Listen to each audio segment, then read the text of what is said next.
Hi అండి, ఈరోజు మా ఇంట్లో సండే స్పెషల్ రవ్వ లడ్డు. నేను 1 కేజీ సన్నరవ్వ దోరగా వేయించి తీసుకున్నాను.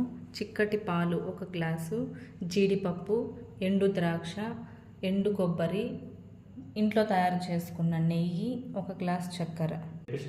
ఇప్పుడు 1 బై 1 వేసుకుందాం.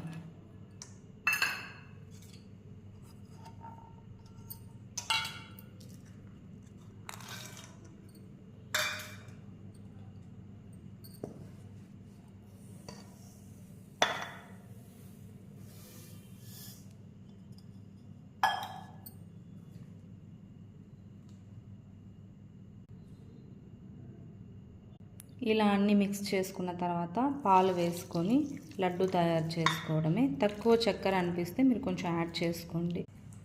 అంతేనండి, ఎంతో టేస్టీగా ఉండే రవ్వ లడ్డు రెడీ.